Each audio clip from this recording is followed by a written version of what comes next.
Queridos, nós estamos trabalhando aqui o nosso livro, né? O nosso curso Igreja Irresistível, uma igreja que arranca aplauso do céu. E o mais importante para nós não é termos o aplauso das pessoas, mas o aplauso de Deus. A igreja é dele e naturalmente que o nosso desejo, que a nossa maior intenção deve ser agradar ao Senhor naquilo que nós conseguimos fazer, e nós já falamos algumas coisas. E aí quando eu penso em igreja irresistível, né? A grande questão que vem é qual é a igreja dos seus sonhos? E aí lendo o livro, né, o livro que nós estamos usando, né, esse livro aqui, ele é até fininho, né, não tem tantas folhas, páginas, só 167, né, de leitura muito fácil, muito rápida. Ele nos desafia a imaginarmos qual é a igreja que Deus sonha que a gente construa para Ele, que a gente faça para Ele, faça acontecer para Ele.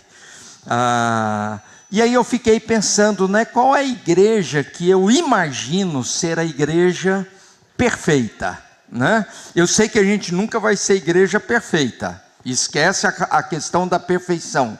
Mas se a gente pudesse imaginar uma igreja perfeita nesse lugar, como que ela seria? Quais seriam as características dela? O que ela teria nela que faria dela o grande diferencial? E quando eu falo de igreja, né, uma igreja referencial, uma igreja admirável em todos os aspectos, eu não estou falando de construção, não estou falando de prédio, estou falando de igreja, o que nós somos de forma orgânica, né? Organismo, corpo vivo de Cristo. Como que seria essa igreja que você, se você pudesse, você construiria, né? Que você faria? Mas certamente, queridos, essa é uma igreja que nós podemos contribuir para que ela venha a ser. Chegaremos lá? Talvez não. Até porque na terra não há igreja que seja perfeita. A gente nunca vai alcançar, a gente nunca vai conseguir uma igreja que satisfaça todos os desejos de todo mundo em todas as circunstâncias. Claro que a gente não vai conseguir. Porém, nós podemos nos aproximar e muito daquilo que Deus quer. Por quê? Porque a nossa intenção é agradar ao Senhor. Não nos esqueçamos disso jamais. A intenção de qualquer igreja deve ser sempre agradar o seu Senhor. Agradar o seu Senhor. Mas a igreja não é do jeito que eu queria. Claro que não é. Né? Não é do jeito que eu queria, né? Tem um monte de coisa que, se as coisas estivessem nas minhas mãos, eu faria funcionar diferente, faria de outro momento, outro jeito. Mas o grande propósito não é esse. O grande propósito é o que nós fazemos que podemos agradar o Senhor da igreja. Então esse curso, ele trata disso, né? Não é como nos agradar e nos satisfazer, como que a gente vai deixar todo mundo feliz e alegre na igreja, né? É bom que seja assim, mas esse não é o principal objetivo, né? E aí o que faz uma igreja ser irresistível? Nós já vimos 3 coisas aqui: ter sede ou fome da presença de Deus. Nenhuma igreja é igreja se ela não deseja ser um lugar de encontro com Deus. Eu gosto muito da palavra lá de Jacó, quando ele tem um sonho, né? Deus está nesse lugar e eu não sabia. É a porta do céu. Para mim, essa é a melhor definição de igreja. Se eu pudesse dar uma definição de igreja, eu daria essa definição. É o lugar onde Deus está presente e é a porta para o céu. Porque eu acho que a igreja tem que refletir isso, né? Então, ter fome e sede da presença de Deus. E essa consciência de que Deus está presente. Lembrar quem a igreja é. Para que a igreja existe. Né? Nós não existimos para a gente ser um salão de festa. Né? Ontem a gente teve uma festa aqui, mas a gente não existe para ser um salão de festa. A gente não existe para um monte de coisa. A gente existe para ser uma igreja segundo os propósitos de Deus revelados na sua palavra. É uma igreja que agir com o coração, a intenção, a motivação é muito mais importante do que a ação propriamente dita. Não que apenas ter desejo do coração seja suficiente, mas que a motivação, a razão pelo qual eu faço é muito mais importante do que o ato em si. Vou dar um exemplo aqui sobre a questão da entrega dos dízimos. Quando o apóstolo Paulo fala lá em 2 Coríntios, capítulo 8, capítulo 9, sobre a questão das ofertas, ele vai dizer: ninguém faça isso por tristeza ou por necessidade. Porque Deus ama quem? Quem faz com alegria. Então, todo mundo pode fazer exatamente a mesma coisa. Nós podemos aqui, hoje, por exemplo, fazer uma oferta especial aqui. Gente, cada um aqui vai trazer 12 mil reais hoje de oferta. E todo mundo trazer 12 mil de oferta.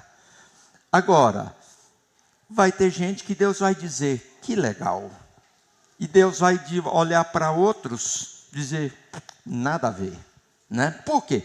Porque Deus conhece o coração. Né? A gente conhece o que foi colocado aqui, por exemplo, mas nós não conhecemos o coração. Deus conhece o coração. Né? Eu me lembro nessa questão de oferta, né? Teve uma vez uma igreja que eu pastoreei, logo no começo do meu ministério, a gente estava em construção. Aí quando a gente tinha que fazer alguma coisa, a gente reunia os homens depois da escola dominical. Aí os homens iam lá para a construção e diziam: a gente precisa comprar 100 sacos de cimento, não sei quantos quilos de ferro e tijolo, tal. E a gente ia passando a roda. Fulano, quanto que você dá? Fulano, quanto que você dá? Fulano, quanto que você dá? E aí tinham dois lá, que eles eram os mais poderosos, mais ricos da igreja. E aí eles ficavam disputando para ver quem dava mais, né? Fulano, quanto que você vai dar? Eu dou, por exemplo, né, 5 mil. Então eu dou 6. Não, se ele dá 6, eu dou 7. Não, se ele dá 7, eu dou 8. Né? E ficava essa disputa para ver quem dava mais. Para a igreja era bom, porque cada um queria dar mais que o outro e rendia. Né? Agora, a questão é: e o coração? Por que eu quero dar mais do que o outro?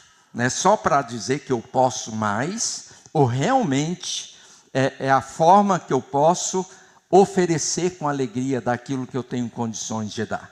Então, nós, na perspectiva humana, a gente avalia de uma forma, Deus avalia de outra forma. Né? E isso em tudo que nós fazemos. Né? Não é só na questão financeira, é na questão, porque, por exemplo, por que os meninos cantaram aqui hoje? Né? Pode ter alguém, não estou dizendo que tem, mas pode ter alguém que veio aqui hoje só para dizer: olha o quanto eu toco bem. Agora, pode ter alguém que tenha vindo aqui dizer: que prazer louvar e engrandecer o nome do Senhor. Nós olhamos para todo mundo nos nossos olhos e nós vemos como nós somos capazes de ver. Deus vê o coração. E aí é nisso que a igreja se transforma numa igreja irresistível. E hoje nós vamos trabalhar a quarta característica dessa igreja irresistível. Uma igreja irresistível é uma igreja que pratica a gratidão. É uma igreja que faz da gratidão um exercício, uma disciplina, um ato consciente e intencional. E no livro tem uma frase que eu coloquei essa frase aqui como a frase central daquilo que traz a ideia da gratidão aqui, nessa perspectiva de ser uma igreja agradecida. Nunca é o tamanho do prédio, mas o tamanho do coração dentro dele. Nunca, quando a gente fala de igreja, nunca é a respeito do tamanho do prédio, mas do tamanho do coração de quem está aqui dentro. E a gratidão tem a ver com isso. Onde eu coloco o meu coração? Como é que o meu coração se porta diante das situações do dia a dia, daquelas coisas que são boas, daquelas coisas que são mais ou menos, daquelas coisas que às vezes nós não gostamos e que nós não temos muito prazer, né? E aí, queridos, o próprio autor vai tratar de algumas coisas interessantes que eu quero citar aqui, né? Ele faz uma afirmação muito importante para a gente pensar. Deus está mais preocupado com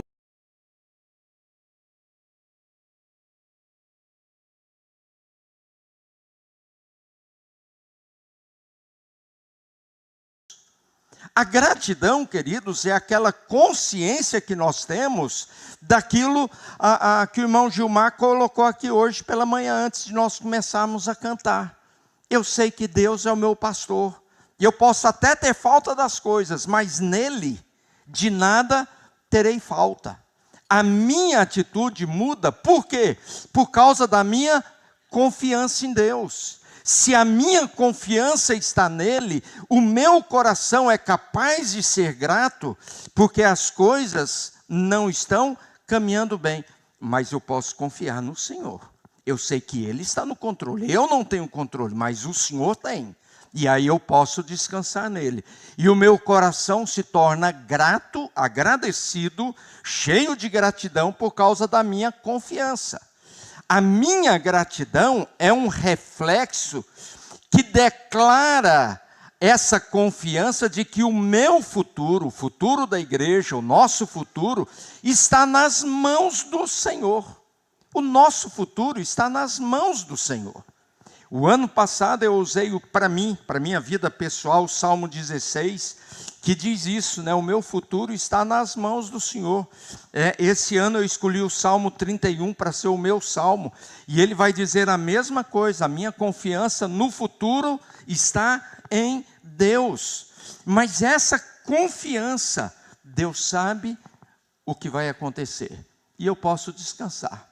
Por isso eu posso ser grato hoje, apesar de qualquer situação ou circunstância, apesar das coisas não estarem bem, apesar de não funcionar bem, mas eu posso descansar nessa convicção de que Deus tem o futuro nas mãos dele. E nós reconhecemos que a resposta de Deus é sempre a melhor. Isso aqui é complicado. Quantas vezes a gente já disse para Deus, eu já disse, talvez você já tenha dito: Deus, não era isso que eu queria, né? Não foi isso que eu pedi. Eu lembro de uma história, né? História aqui, essa história não é verdadeira não, é uma piadinha, tá? Diz que tinha um irmão que desejava demais casar. E diz que ele um dia chegou na igreja, ajoelhou no primeiro banco: Deus, não aguento mais essa vida de solteiro. E orou, e para terminar a oração ele diz: Deus, e eu quero um sinal hoje, a primeira moça que entrar nessa igreja aqui vai ser minha esposa. E aí ele fez essa oração com fé, né? E aí diz: Deus, é agora que o Senhor vai me mostrar. Aí diz que na hora que ele abriu o olho, olhou assim do lado do banco, assim, estava entrando a menina mais feia da igreja. Ele disse que ele virou e falou: Deus, eu não estou brincando não, é sério, né? Não brinca comigo não, né? Estou falando sério. E às vezes a gente pede as coisas para Deus e Deus dá uma resposta e a gente: Deus, não é brincadeira não, estou falando sério. Mas a gente precisa crer, queridos, e descansar que Deus tem o controle da nossa história. Esses dias atrás, na última consulta que eu tive com um psiquiatra, né? E eu não escondo isso dos irmãos de forma intencional, proposital, para ninguém ter medo de cuidar das nossas próprias loucuras, das nossas doiduras, né? E lógico, ele conhece um monte da minha história, né, da minha caminhada pelas igrejas, né? E aí chegou no momento lá, ele falou, ele me chama de seu Jonatas, né? Falei, seu Jonatas, não foi bom, e eu vou usar a expressão que ele usou, tá? Não foi bom o senhor ter levado um pé na bunda lá na outra igreja? Porque se isso não tivesse acontecido, o senhor não tinha vindo parar aqui em Botucatu? O senhor não está feliz aqui? Estou. Ele não é crente. Ele não é crente. Mas ele me fez lembrar que Deus está no controle e que Ele tem as respostas que às vezes não é a resposta que eu quero. Não é a resposta que eu pedi. Porque a gente pede e a gente já diz para Deus qual é a resposta que a gente quer. Né? A gente não pede, Deus, eu estou precisando disso. A gente diz, Deus, faça isso, a resposta é essa. Apenas vai lá e assina o cheque. Né? Mas Deus está no controle. Deus, e a gratidão, queridos, nos ajuda nisso. A entender as respostas de Deus com paz no nosso coração. Compreendendo essa dimensão do manifestar, do propósito e da intenção de Deus. A gratidão, queridos, uma outra coisa muito importante, que a gratidão, ser agradecido, é uma opção, é uma escolha. Não é uma coisa sentimental, não é um negócio assim, deixa acontecer. Vamos ver o que acontece. Não é assim, se o coração... Não, a gratidão, queridos, é uma escolha e não apenas uma reação. Está baseado, queridos, a reação, isso aqui é importante, eu vou falar nisso aqui num próximo slide, a reação tem a ver com um tipo de avaliação que eu faço das coisas. A gratidão não depende necessariamente dessa avaliação. Por quê? Porque nós temos que entender que a igreja, né, e aqui é o Wayne Cordeiro que faz essa afirmação, a igreja não é uma commodity, mas comunidades espirituais formadas por Deus, que desejam se parecer com Cristo. Então, a gratidão, ela não se torna uma opção. Aliás, ela não é uma reação, mas ela é uma opção. Eu faço a opção por ser uma pessoa agradecida, antes de qualquer coisa. Eu não dependo do que vai acontecer amanhã, para esse sentimento de gratidão a preencher o meu coração. E aí ele vai falar sobre isso aqui, ó, gratidão verdadeira e gratidão falsa. A gratidão falsa, né, que tem a ver com a questão da reação, ela é baseada em resultados. Ela é baseada em resultados. Renato fez uma coisa que eu gostei. Renato, obrigado, hein? O Neto fez uma coisa legal para mim. Nossa, Neto, muito obrigado. Agora, a gratidão verdadeira, ela é resultado de um relacionamento e de um crescimento no nosso relacionamento com Deus, na nossa vida espiritual. E a minha gratidão, ela vai expressar muito mais do que apenas nossa, que legal, nossa, que bom, nossa, uau, que bênção, aleluia. Mas mesmo quando a resposta de Deus é não, a minha intenção ou o meu propósito.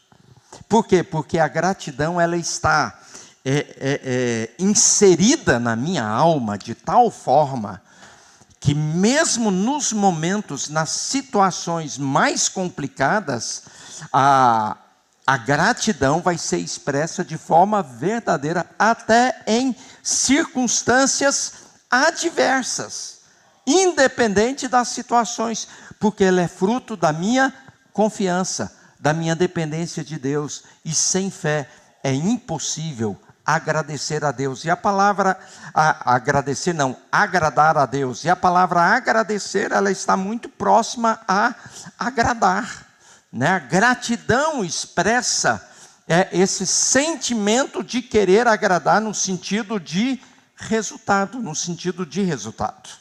A gratidão, queridos, ela tem o poder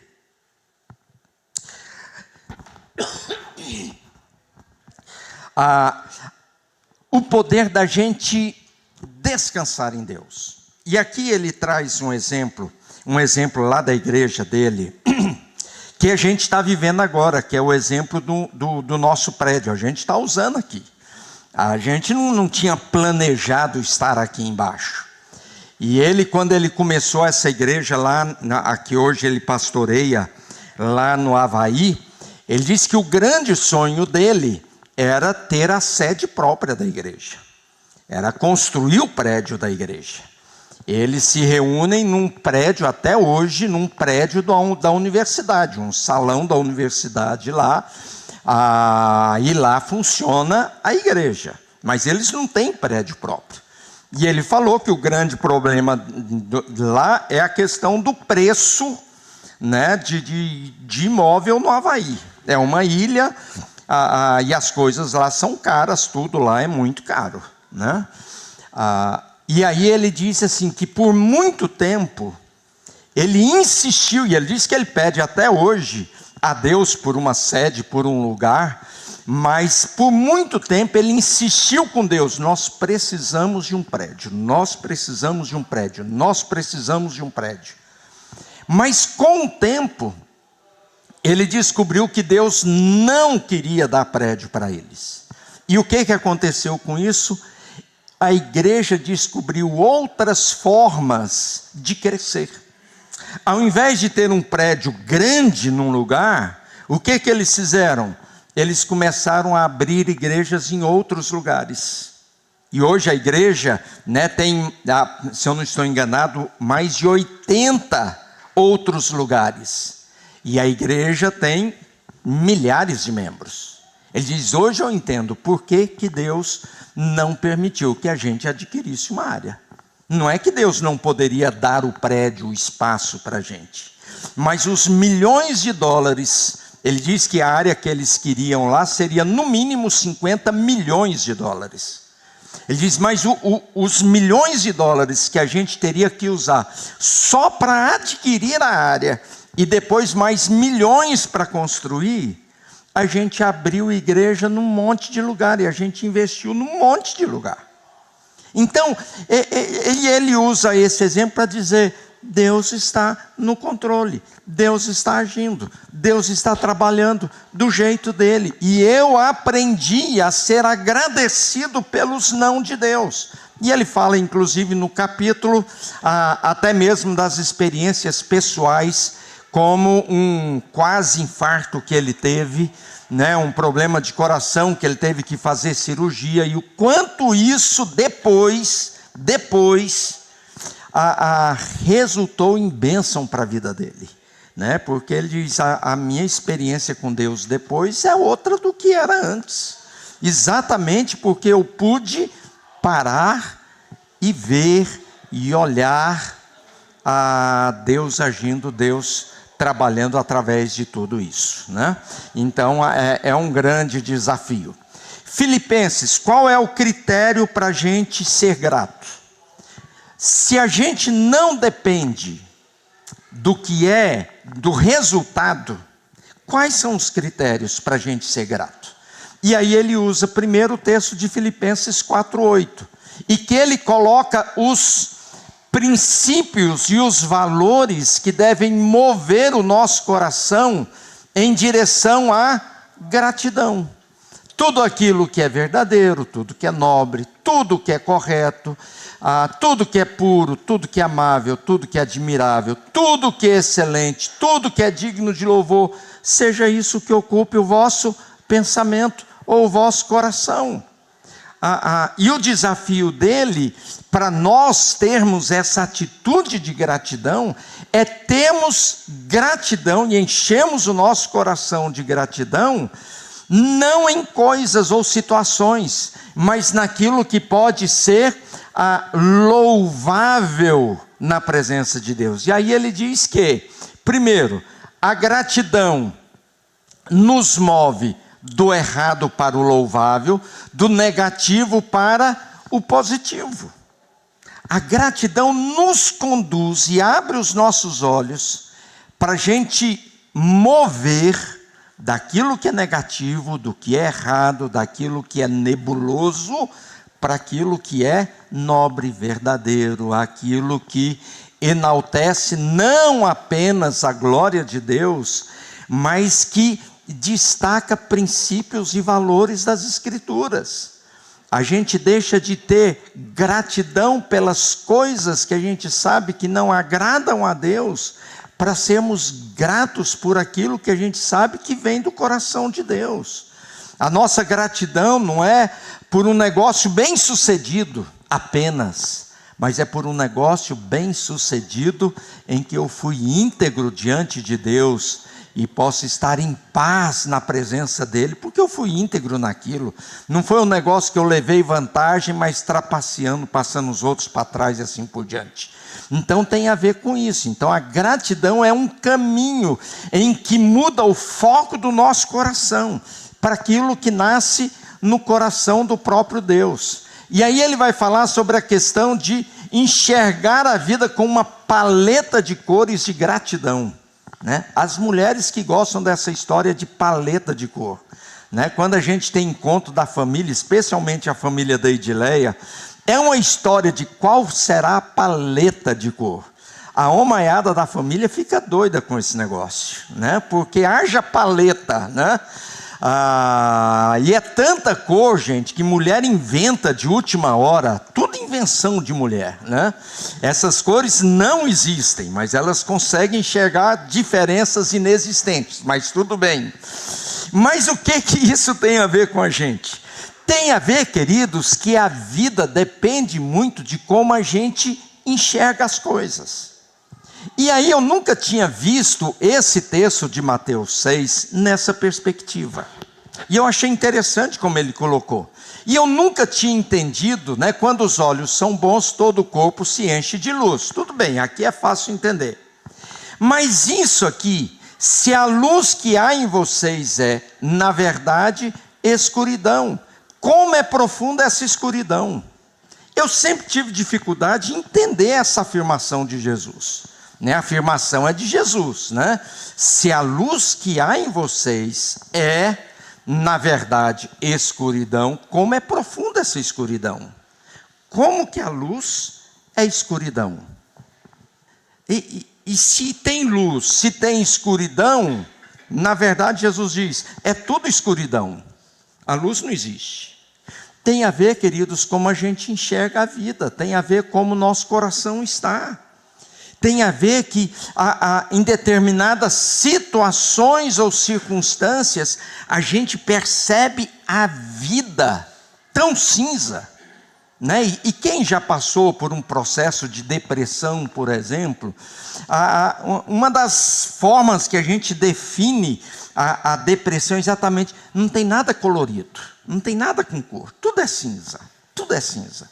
Você pede para um deprimido fazer um desenho é escuro, tudo é cinza, preto, não tem nada claro, nada vibrante, nada colorido, E aí, Jesus vai dizer, o que está dentro do seu coração? É luz ou é escuridão?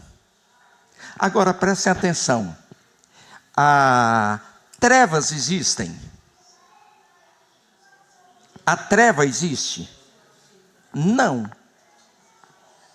Por que a gente não enxerga todas as estrelas do universo? Sei que tem a questão da limitação da nossa visão, tudo, mas por quê? Porque falta luz. A treva é ausência de luz. Quando o nosso coração está escuro, não é necessariamente que o nosso coração está escuro. Está faltando luz, está faltando cor, está faltando brilho. E aí ele vai dizer que a gratidão, ela é capaz de produzir luz no nosso coração. E aí a gratidão traz cor, porque eu começo a enxergar aquilo que eu não enxergava antes, ou começo a enxergar diferente do que eu enxergava. E é tão rico, queridos, quando a gente começa a enxergar diferente, quando a gente começa a ver diferente. Tem determinadas experiências na nossa vida que a gente para e diz: poxa, nunca tinha pensado nisso. E às vezes a gente começa a olhar para as pessoas e a gente, sabe aquela primeira impressão que a gente tem das pessoas? Né? A gente até às vezes usa essa expressão: não fui com a cara do fulano. Né? Você olha para o fulano e diz: não sei não, hein? Mas aí de repente você começa a conviver com aquele fulano que você não foi com a cara dele ou dela, e você diz: estava totalmente enganado ou enganada. Foi um juízo ou um julgamento apressado, desproporcional, desnecessário, injusto. E aí a gente vai abrindo a nossa visão para ver cor naquela pessoa. Dá para entender isso, gente? Essa mudança de percepção das coisas, a mudança de percepção nas circunstâncias da vida, né? Aquele negócio: poxa, mas foi horrível ter passado por aquilo. Não, mas depois eu percebi que foi bom. Se eu não tivesse passado por aquilo, eu não teria experimentado isso. Quantos nãos que a gente já levou na vida, queridos, que depois que passa, a gente diz: meu Deus, foi um livramento. Vou falar aqui para quem está solteiro. Não, vou falar para quem está casado. Né? Você já teve uma namorada, não sei das quantas, um namorado, não sei das quantas, aí depois não deu certo. Na época que terminou esse namoro, foi um desespero. Minha vida acabou. Nunca mais quero saber de homem, nunca mais quero saber de mulher. E ai, que desespero. E pediu para Deus. E Deus diz: não entra nessa. Mas se a gente não... Aí depois que passa um tempo, não, graças a Deus, hein? Que enrascada que eu ia entrar. Que fria que eu ia entrar. Por quê? A gente não gosta, queridos, de ser contrariado. Isso é o nosso coração, nós não gostamos. Você está apaixonado, agora é para os solteiros e solteiras, né? Você está apaixonado por alguém, só serve aquela pessoa, só serve ela, só serve ela, só serve ela. Ou então só serve ele, só serve ele, só serve ele. Enquanto você não transforma o seu próprio coração, você vai estar focado naquilo que às vezes Deus está querendo dar livramento, e que Deus vai dar algo muito melhor, muito maior. Então a gente precisa aprender e pedir: Deus, que haja luz nos meus olhos, para que as trevas que existem em mim, elas sejam substituídas e alcançadas por esse olhar que traz luz. Porque aí Jesus vai dizer, né? Isso tem a ver com os nossos olhos. Olhos maus e olhos bons. Como é que eu vejo as coisas? Como eu vejo as circunstâncias? Como eu avalio determinadas coisas? Qual que é o meu olhar para isso? Né? Como que eu vejo isso? O meu olhar pode trazer luz ou trevas para o meu coração e para a minha vida. E aí a gratidão vai transformando esse olhar e vai trazendo luz no meu olhar. Porque eu consigo ser grato em situações ou circunstâncias que eu antes não conseguia manifestar esse brilho daquilo que Deus faz. E aí, queridos, sobre gratidão, ele vai falar de uma coisa muito, muito importante, que é a questão da quietude e a contemplação. E aí ele fala quando ele teve o problema de coração, que ele teve que ir urgente para a sala cirúrgica para fazer cuidar lá do coração. Ele fala sobre a questão da gente tirar o pé do acelerador. Porque às vezes nós corremos tanto na vida, e eu sei que a gente vive uma vida corrida. Eu sei que tem gente aqui que corre, que não tem tempo para nada. E aí ele vai trabalhar isso no livro. E aí não tem tempo para contemplar o que Deus tem feito. Porque está tão agitado, está correndo tanto, que não aquieta o coração para olhar, para contemplar a beleza daquilo que Deus está fazendo, daquilo que Deus está realizando. E aí essa é uma pergunta: como que está a agenda no dia a dia? Né? E quando eu falo de agenda no dia a dia, eu não estou falando só que você trabalha 12, 13, 14, 15 horas por dia. É o que você faz na hora que você termina de trabalhar. Porque às vezes nós nos ocupamos tanto com outras coisas que a gente também não aquieta o coração para a gente poder contemplar o que Deus está fazendo na nossa vida, na nossa história. E a gente só corre. E a gente mantém a nossa cabeça completamente ocupada o tempo todo. E a gente não descansa em Deus. E aí a gente só começa a reclamar. Por quê? Porque a gente não para contemplar o que Deus está trabalhando na nossa vida. Né? Às vezes, não, mas eu trabalho só 8 horas por dia, chego em casa, tal. Tá bom, mas na hora que você chega em casa, o que você vai fazer? Você vai ligar a televisão e ficar na televisão até não sei que horas, vai assistir não sei quantas séries, vai ficar no Instagram não sei quanto tempo, vai fazer... E isso está incluído na sua agenda diária, que às vezes desvia o nosso foco dessa quietude que nós precisamos para que o nosso coração possa contemplar o que Deus está fazendo, o que Deus está realizando.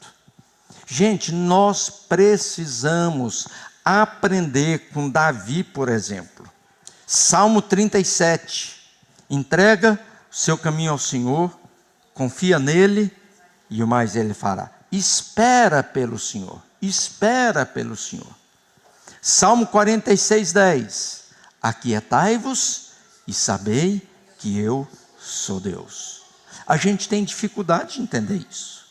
A gente tem dificuldade de entender, não é nem de entender, mas é de ouvir e deixar as palavras de Jesus lá de Mateus 6 entrar no nosso coração, quando ele diz: olha os passarinhos, está vendo os passarinhos? Eu cuido deles, meu pai cuida dos passarinhos. Está vendo os lírios do campo? Meu pai cuida dos lírios do campo. Vocês valem muito mais do que os passarinhos e os lírios do campo.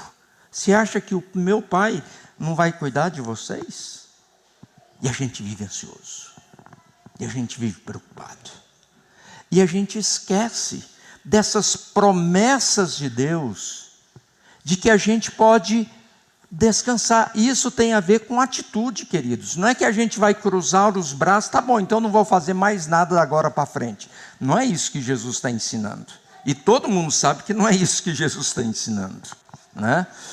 Quem usa essa argumentação, então não vou fazer mais nada, é porque está esculachando mesmo. Todo mundo sabe que não é de preguiça que Jesus fala, mas é de uma atitude de confiança, de dependência, de espera, de ter o coração capaz de olhar para o alto e dizer: eu sei que o meu Redentor vive, e por mais complicado que as coisas estejam agora, eu sei que o meu Redentor vai se levantar um dia e vai trazer a solução que eu preciso. Descansar no Salmo 23.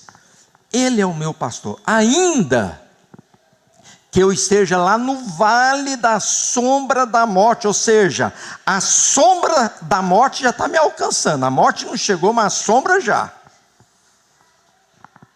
Eu sei que de nada eu terei falta. Eu gosto da tradução de nada terei falta, né? Porque ela evidencia de que Deus nos completa, Ele é suficiente. E aí o nosso coração vai sendo treinado para ser agradecido. E aí, queridos, um dos grandes desafios é como é que nós agradecemos por coisas que às vezes a gente está descontente, por coisas que a gente não gosta. Daqui um pouquinho tem uma pergunta desafiadora aí que eu quero trabalhar com vocês. E aí, a gratidão no contexto de igreja, porque o tema central é igreja, é como agradecer pela minha igreja. Uma coisa, queridos, muito importante é o problema da expectativa. A expectativa irreal que recai sobre a igreja. Na internet rola muito esse negócio, né? Expectativa e realidade. Né? E tem umas coisas engraçadas e tem outras nem tanto. Mas na igreja a gente tem muita expectativa. Às vezes, a realidade às vezes é diferente, né? E isso é verdade. Qual que é o desafio? Focar no propósito e não na perfeição. É a mesma coisa em relação às pessoas. Como que eu vou ser grato pelo meu marido? Olha o traste que Deus permitiu que eu casasse, né? Expectativa alta demais. Agora não esquece que foi você que escolheu, tá? Você está ruim de escolha, né? E vale o contrário também. Expectativa, não, ele vai mudar. Ela vai ser diferente depois de casar. Expectativa. Agora, e a realidade? A realidade é outra. Então, e aí o que o apóstolo Paulo nos ensina?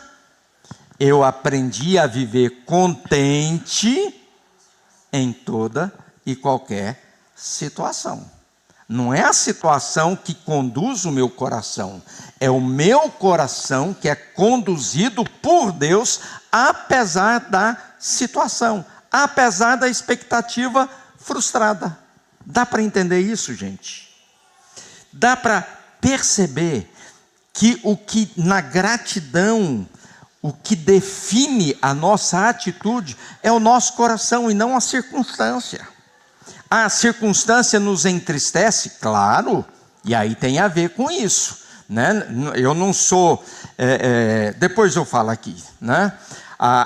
E aí tem a ver com a questão, como é que nós avaliamos as coisas?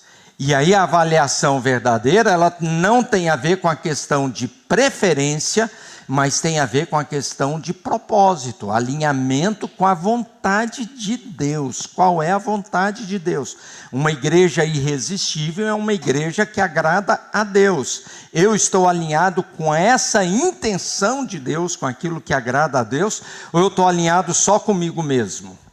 Porque se eu estiver alinhado apenas com a minha própria vontade, claro, aí isso vai definir, né? Não preciso gostar de algo para considerar isso um sucesso. Semana passada, domingo passado à noite, foi o Rafael que pregou e eu fui ajudar ali na classe de crianças. Paraíso Kids está precisando de homens como auxiliares nas classes. E aí eu fui auxiliar na classe ali. Gente, eu estava com criança ali de 3, 4, 5, 6 anos. E tinha desenho para eles fazerem. E aí, pastor, tá bonito o meu desenho? Tá lindo. Tá lindo. Qual que tinha que ser a minha visão? Avaliar aquele desenho na perspectiva, na comparação com Picasso? Claro que não. Eu estava olhando para uma criança de 3, 4 anos, dentro da capacidade dela.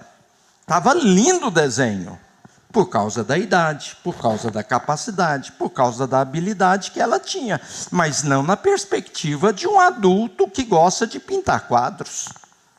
Mas então você estava mentindo? Claro que não. Para a capacidade dela, Aquilo ali era o melhor que podia sair, estava lindo dentro do que ela podia fazer. Então, queridos, a gente tem que ter essa consciência, né, de que eu não preciso gostar de algo necessariamente para aquilo ser um sucesso, para aquilo ser nota 10. Porque tem a ver com o quê? Com propósito e não com preferência, que tem a ver com o meu gosto, tem a ver com o que eu gosto ou não. Agora, se eu olho a vida, se eu olho a igreja, se eu olho os acontecimentos dentro de uma perspectiva de intenção de Deus, a gente vai olhar diferente. E aí a gente vai ser conduzido nas coisas por isso. Por quê? Porque aí ele faz uma diferença entre o reconhecimento e gratidão. O reconhecimento é resposta a um favor. A gratidão é uma atitude interior constante. A gratidão é uma atitude do meu coração que ela é contínua. Tem a ver com quem eu sou. Não tem a ver com o que acontece fora de mim. Tem a ver com quem eu sou. Como é que eu reajo diante das circunstâncias. E é isso que nos faz diferentes. Queridos, todo dia nós estamos vivendo coisas semelhantes aí uns aos outros. Um passa pela mesma experiência, entra em depressão. O outro sai mais forte. Qual que é a diferença? A atitude. A atitude do meu coração, a minha confiança, a minha dependência, a minha gratidão a Deus, né? Como é que eu consigo ser grato antes que chegue ou não a bênção que eu desejo? Porque isso tem a ver com o caráter da minha alma na presença de Deus, do reconhecimento de que Deus está no controle do meu futuro e da minha história. E do futuro e da história da própria igreja. Daí, queridos, alguns desafios. Nós precisamos demonstrar gratidão. E uma gratidão sincera. Gente, uma coisa muito simples, muito simples. Hoje em dia, a gente vê muita gente que desaprendeu a usar o muito obrigado. Obrigado. Ah, não, mas não fez mais que obrigação. Pode ter sido obrigação, mas ainda assim, o muito obrigado é uma questão de educação. Né? Tem algumas coisinhas que a gente precisa voltar a incentivar, como questão de procedimento. Palavrinhas chaves, né? ou expressões chaves. Por favor. Ah, me dá isso aqui. Me manda isso aqui. As crianças pedem para o pai numa falta de educação. Pai, me dá isso. Pai, manda isso. Pai, eu quero isso. Pai, gente, ensina seu filho a falar. Como que é? Por favor. Ah, bom. Ah, não, mas ele não está pedindo de forma mal educada. Mas ensina o seu filho a falar, por favor. Ensina seu filho a falar, me desculpa. Me desculpa. Gente, a gente anda na rua. Às vezes a gente dá esbarrão, né? Vai lá na Amando, véspera de Natal, véspera Dia das Mães. Você esbarra nas pessoas. Tem gente que esbarra em você, quase te derruba e está nem aí. Me desculpa. Não foi. Ah, mas ele não fez de propósito. Claro que não fez. Mas é uma questão de educação. Me desculpa. E outra coisa é, muito obrigado. Muito obrigado. Gente, isso é o mínimo. Isso é o mínimo. A gente precisa. E isso aqui, queridos, não é uma questão teológica, não. Isso aqui é uma questão educacional, né? E que a gente tem perdido isso. As novas gerações têm perdido muito isso. A gente precisa aprender a usar essas 3 palavrinhas, nessas 3 expressões. Muito obrigado, por favor, me desculpa ou me perdoe, né? E nós precisamos demonstrar uma gratidão sincera a quem nos abençoa de qualquer forma, ainda que esteja sendo muito bem pago. Não, eu paguei, fulano tem que entregar isso, pronto e acabou. Não, tudo bem, você pagou, tinha que pagar mesmo. Às vezes tinha até que pagar um pouco mais, mas você vai tirando, né? Até explora o pobre coitado, mas tudo bem. Mas independente disso, agradeça. E agradeça com sinceridade. Né? Prestou um serviço para você, que Deus mandou um profissional para resolver um problema na sua vida. Não foi de graça, mas porque assim é que é a vida. Mas seja grato, agradeça. Não trate ninguém com desprezo, como se alguém tenha feito apenas por obrigação. Né? Outra coisa, diminua expectativas de perfeição. Gente, isso aqui a gente sofre quando a gente espera demais de alguém que não vai poder dar o que a gente está esperando. Não dá. Às vezes a gente sofre desnecessariamente, porque a gente está esperando muito. Diminua a expectativa. Quanto é que eu posso esperar do fulano? Ah, mas o fulano não dá. A gente tem que olhar, cada pessoa tem o seu próprio limite, tem a sua capacidade, tem até onde a pessoa pode ir. Isso no contexto dos seus relacionamentos pessoais, no contexto da vida da igreja. Né? Por exemplo, a questão do louvor aqui. Estou usando louvor porque a gente teve louvor hoje aqui.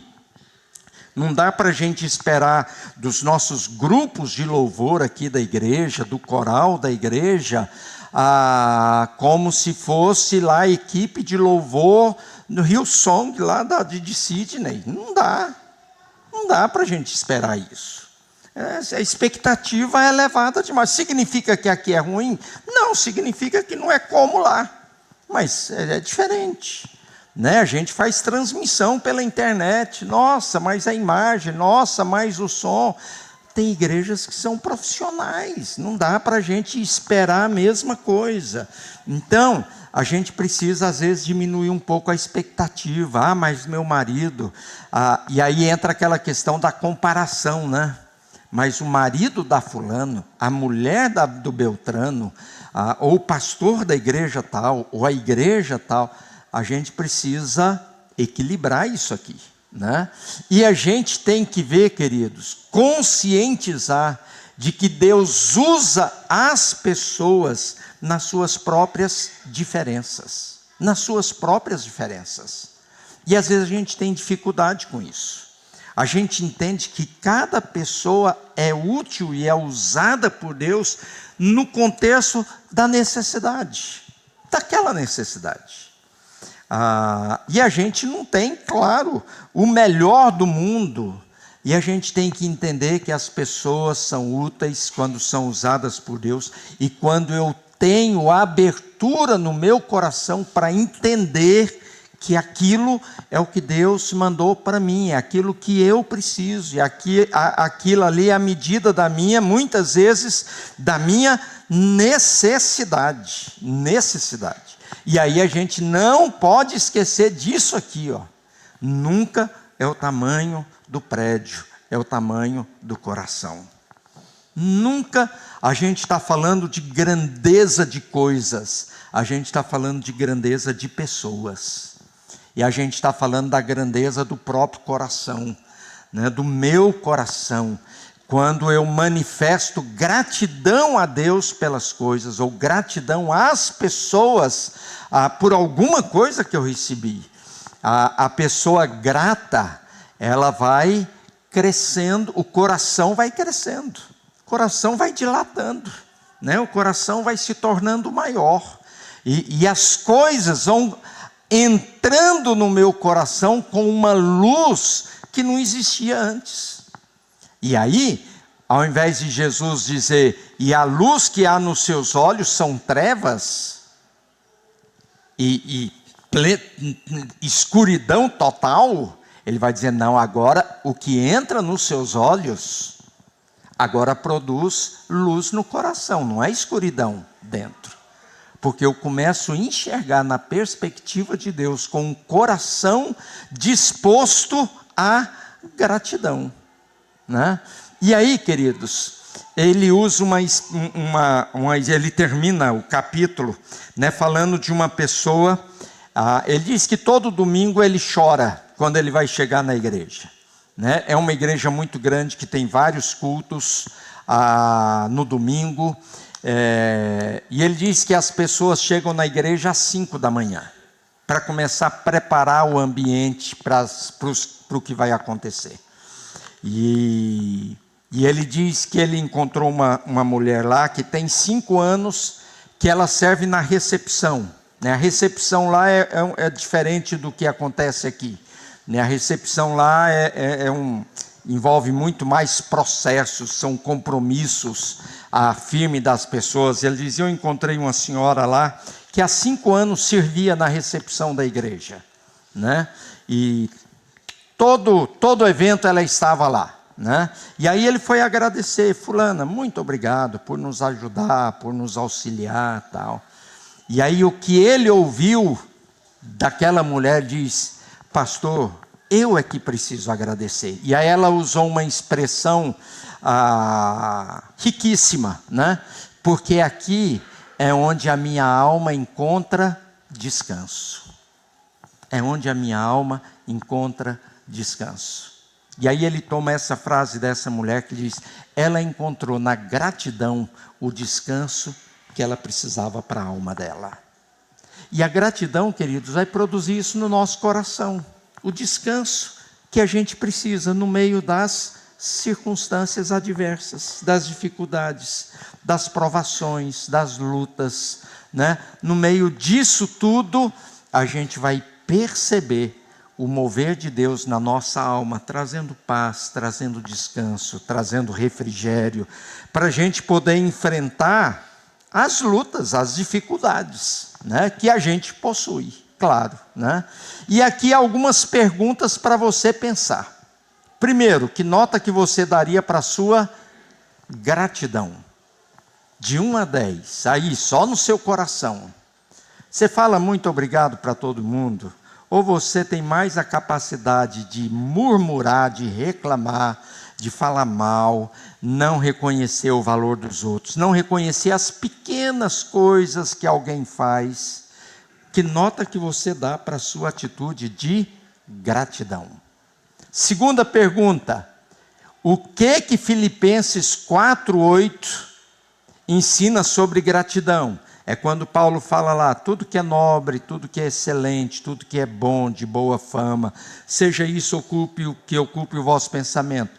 O que essas atitudes de Filipenses 4:8 me ensina sobre gratidão?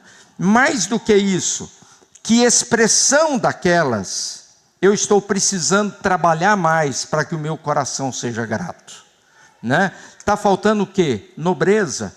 Está faltando bondade, está faltando excelência, está faltando o quê? Qual é, aqui é que eu falei que eu ia entrar no assunto, qual é a diferença entre agradecer em todas as circunstâncias ou por todas as circunstâncias? Isso aqui é uma questão que às vezes a gente enfrenta dificuldade. Eu tenho 1 minuto para passar isso aqui para a gente terminar. Nós não precisamos, queridos, vamos dizer, ser sádicos, sermos masoquistas e dizer que prazer, que alegria em sofrer. A gente não precisa fazer isso. A gente não precisa dizer: nossa, que alegria, porque eu estou com câncer violento, que eu não aguento de dor, sabe? E está assim, maravilhoso. Isso, gente, é hipocrisia. Tem coisa que acontece com a gente que a nossa atitude é chorar. É chorar. Tem coisas que acontecem com a nossa vida que a gente diz: poxa, eu estou triste. Tem coisas que a gente experimenta que a gente jamais desejou ou esperou passar, e que isso traz angústia para a nossa alma. Mas a Bíblia diz que tem que ser grato por todas as coisas. Não. Diz que nós temos que ser gratos em todas as circunstâncias. O que isso significa? Significa que eu reconheço o problema, eu reconheço a luta, eu reconheço a dificuldade, eu reconheço o que não é bom, eu reconheço a dor, eu choro. Eu já ouvi crente falar que crente não chora nem quando um parente morre. Olha que falta de misericórdia, que falta de compaixão. Isso é um crime falar um negócio desse. Agora, ser grato em todas as situações é ter a consciência de que Deus não perdeu o controle da história. É ter a plena consciência de que os propósitos de Deus são cumpridos apesar de todas as coisas e em todas as coisas. Eu não perco essa consciência de que Deus continua conduzindo a minha vida e a minha história.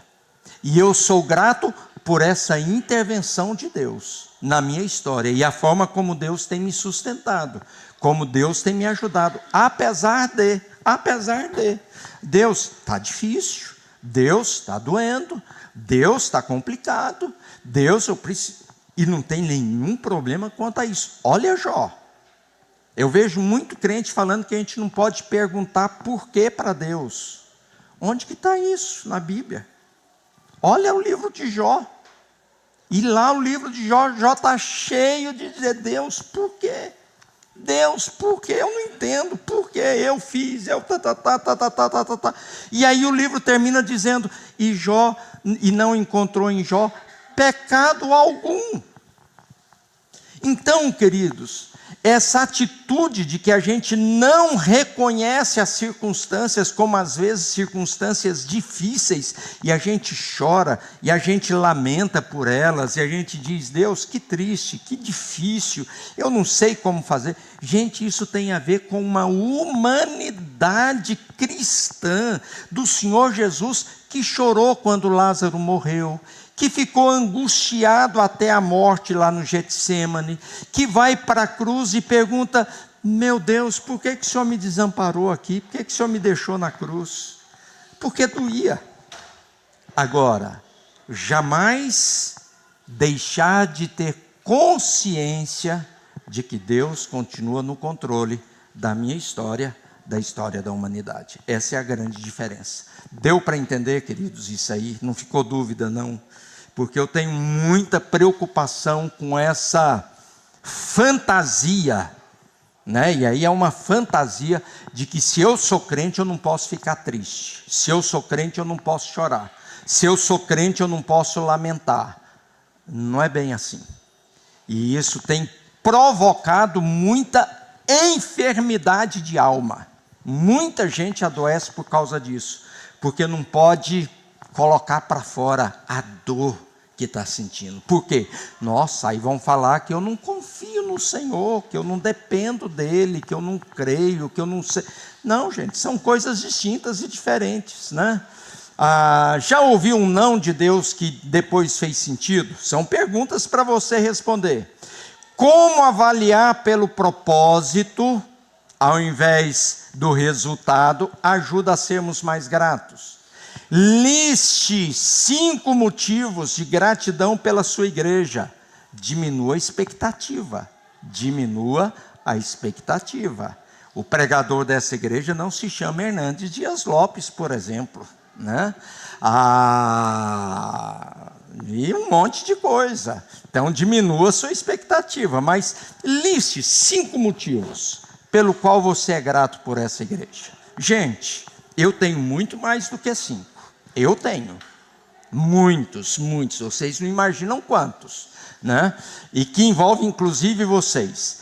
E tenho uma experiência de passar um tempo em oração apenas agradecendo a Deus. Apenas agradecendo a Deus. Essa semana, desafio, pratique a gratidão de forma consciente. Agradeça 3 pessoas que servem na igreja. Eu estou enfatizando aqui a questão da igreja, porque o assunto, o curso é sobre igreja, tá?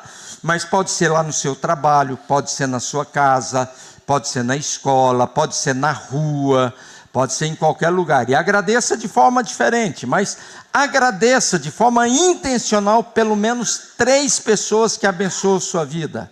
E não se esqueça de Colossenses 3,15. E sempre sejam agradecidos. Sempre sejam agradecidos. Então, uma igreja irresistível aos olhos de Deus é uma igreja que pratica a gratidão. É uma igreja que aprende a dizer: muito obrigado, meu irmão, muito obrigado, minha irmã. Dentro da igreja, fora da igreja, em casa, fora de casa, para quem faz por obrigação, para quem faz por prazer. Essa é uma semana para a gente ser grato. E nesse ser grato, dê presente para pelo menos uma pessoa nessa semana que não está fazendo aniversário. É um desafio prático para você essa semana. Dê um presente, o melhor que você pode, para uma pessoa que você deseja expressar a sua gratidão. Eu quero expressar a minha gratidão por isso. Eu me lembrei de você. Pode ser um chocolate, pode ser um carro 0 quilômetro, pode ser o que for, você escolhe, tá bom? Vamos ficar em pé para nós orarmos. Desafio, hein, gente? Desafio. Me lembrem de cobrar aqui a semana que vem, para ver quem praticou. Dá um presente essa semana para alguém que você precisa expressar gratidão. Gratidão, dizer muito, muito, muito, muito obrigado. Vamos orar. Senhor Deus, nós te louvamos porque o Senhor tem feito grandes coisas na nossa vida, na nossa história. Eu te louvo por tua bondade para conosco, a bondade do Senhor para com cada um dos queridos que aqui estão, daqueles que estão participando à distância. Eu te louvo, ó Deus, pela bondade do Senhor para com a nossa igreja. E o Senhor nos tem abençoado grandemente. E eu te peço, ó Pai, que o Senhor nos ajude a termos sempre na nossa boca uma palavra de agradecimento às pessoas e ao Senhor. Que essa palavra de gratidão possa trazer luz ao nosso coração, possa trazer alegria, possa trazer cor, possa trazer motivação, possa trazer prazer no que somos e no que fazemos, e prazer e alegria naquilo que os outros fazem em nosso favor. Que assim a tua bondade se manifeste continuamente no nosso meio. Derrama a tua bênção sobre cada família aqui representada. Ó Deus, conceda um domingo cheio da tua bênção. Encha a casa desses amados com a alegria do Senhor. Ó Deus, dê um tempo de almoço gostoso para eles. Dê uma tarde abençoada de descanso, de refrigério, de histórias, de música.